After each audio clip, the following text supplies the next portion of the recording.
지금 다운로드 받으세요. Sports fan, and you don't play StarCraft that much. There was a patch recently. Looks like a little alien. Yeah. There was a patch recently that added emoji to the in-game chat, and you can use it not only in chat channels but also in-game. So if you want to send that poop emoji to your opponent after he cheeses you or after you cheese him, you could do that now.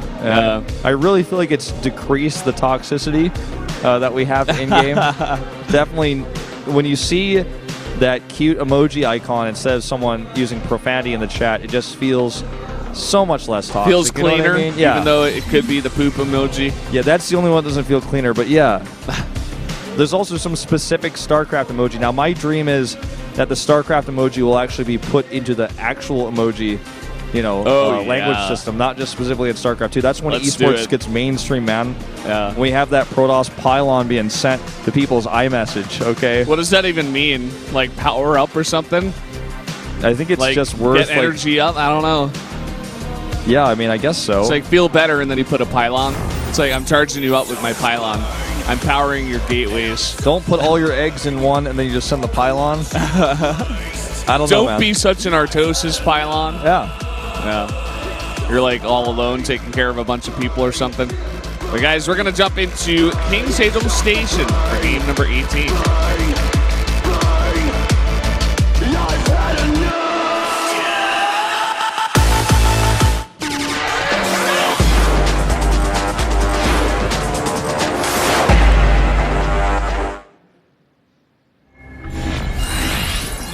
Well, here we are on King's Haven Station. Thank God it's not Dusk Towers. Up here in the top left, it's Losira, Zerg player.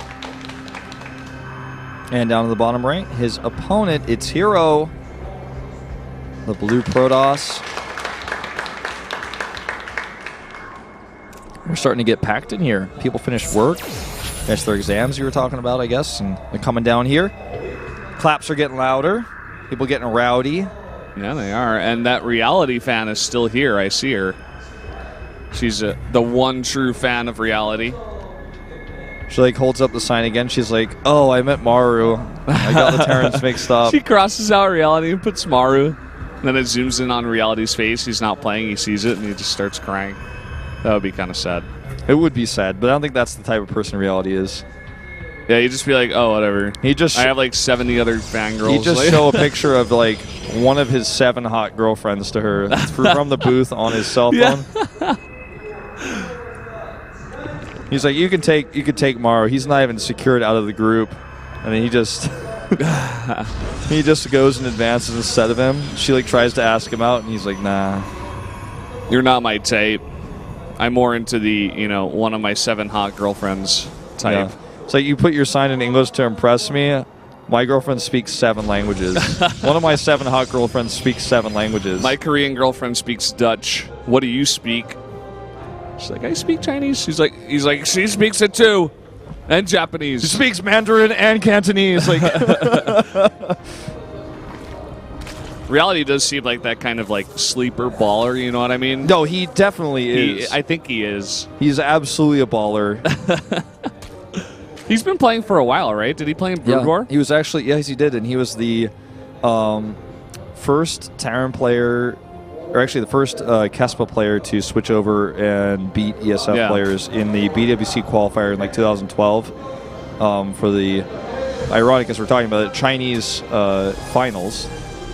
And a very good Terran player, always has been, just never got next level. But he's definitely a baller and has 7 hot girlfriends. One of them speaks 7 languages.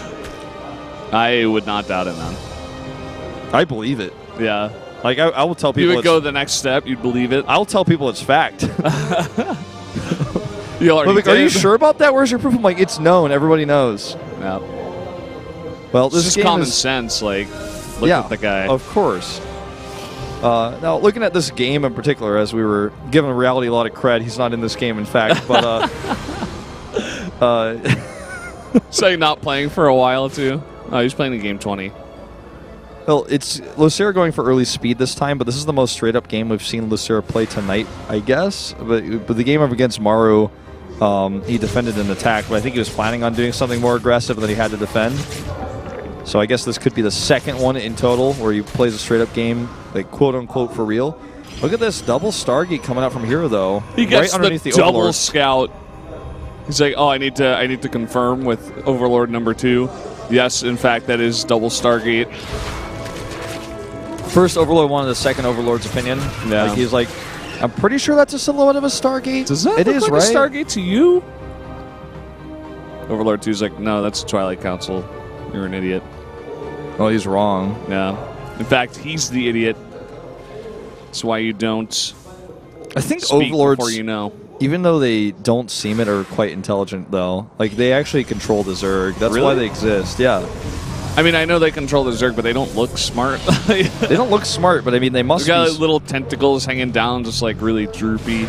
Like, They must be, like, really politically savvy. Like, if you look like an Overlord, but people listen to you, I mean, you've got to be Oh, really yeah. smart, right?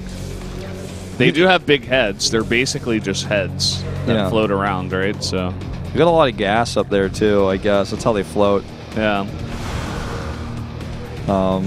It's not Vespian gas, though, which is weird, but, I mean, Overlords only cost minerals, so... That Must be is some sort of weird. other gas. Mineral gas? Do they burn the minerals? I guess if you burn minerals, Like a they can hot make air balloon? gas. Yeah, sure. We're getting really deep on this. I'm not sure if this is interesting. We or gotta not, ask but- Blizzard. Next time we meet up with Blizzard, we can ask them. Yeah, I'm sure someone knows the lore behind it. Yeah. It's probably written in a book somewhere. Well, we do have that Baneling style coming out from Losira, which is not unexpected. It's the first time we're seeing it today, just simply because it's the first time we're getting to a game that goes to this length in this matchup from Losira. But these Banelings will help him defend this attack that's coming across if he can get connections on these Adepts. And guess what? They just barely shaded away, but now their shade's off cooldown. So if he gets stuck here... Okay, look at this. Good targeting on the Banelings. But still, I think this is just too many Zerglings. The shade is about to go off, but it's too late to survive. Slips out. And those other 3 were just slacking off on the right side. Here we go. This is a lot of Queens, but even more Phoenixes. And he's going to be able to pick off 2 Queens here at least. Yeah, he needs more Banelings. He has some gas, but not a lot of Lings. He's going to go ahead and chase these Adepts, but they're going to get in good position here on these mineral lines. And look, Banelings isolated from the rest of the units. One of them gets picked off by Phoenixes. In fact, he might grab the other 2. Okay, deciding to go for drones or, well, anything else instead. He hasn't decided, but he didn't want the Banelings. This counterattack should be really easy to defend with 10 Adepts on the map. Super easy. No Glaives upgrade.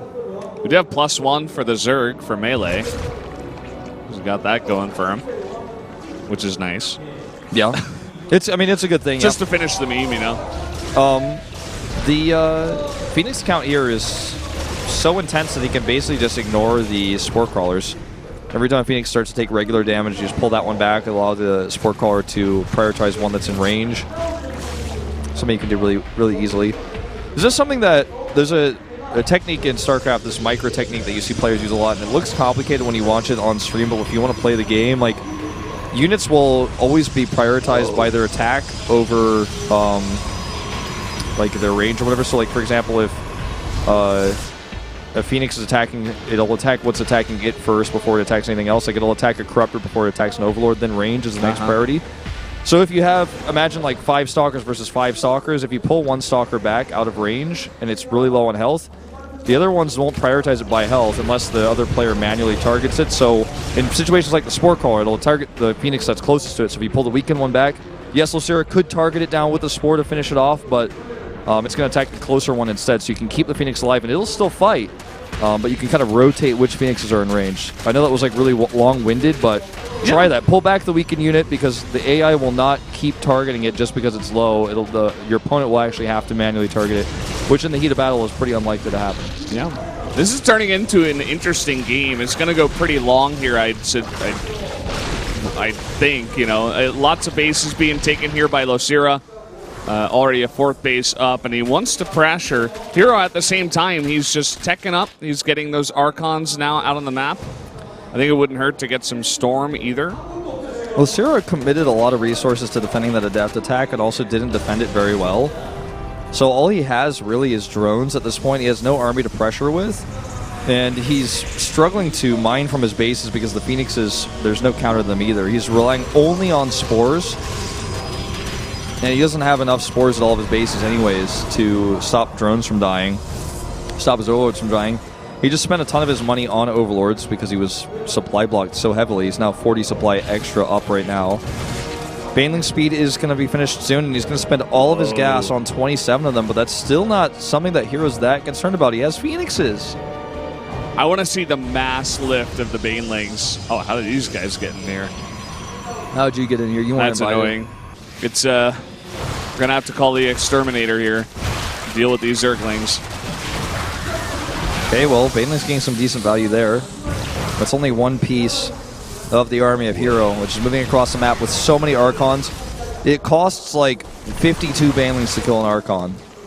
I'm exaggerating. Something but, like, around that, yeah. It's a lot, okay? If your Banelings are hitting Archons, the Protoss is doing it right. That's all I'm going to say. Here we go.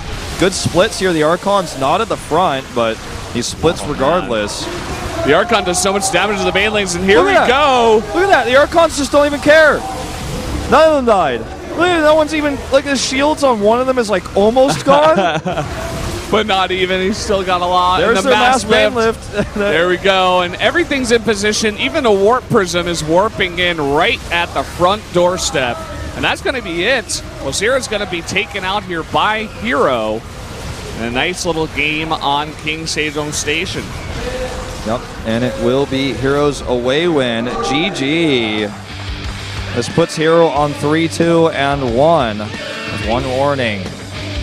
3-2? No, he's got 3 losses. Really has 3 losses? Yeah. All right, see, this is why I have you here with me. Yeah. This is my only role in this Is Maru cast. also 3-3 then? Yeah. Maru's 3-3. Just making sure I didn't accidentally put the tally in his slot because they're next to each other on my sheet. Just making On sure. your sheet. Yeah, are they? They're not next to each other on your sheet. I wrote it in a different order. Yeah. I forgot herO and I put him at the bottom. Even though I think they played each other in the beginning, but Whatever. it's all good. Doesn't matter. The order on our sheets don't matter. Doesn't No, it matter. actually has no idea. Only this order matters. The order of the matches, Yeah. which So won't change. we're still getting more and more even. Losira is the Yeah. guy who's got the most losses at 4, so he's getting close. Yeah, 2 losses left, 2 lives left. Yeah, and I mean, he's still got a pretty hard lineup to go against. He still has to play against both Maru and Zest. So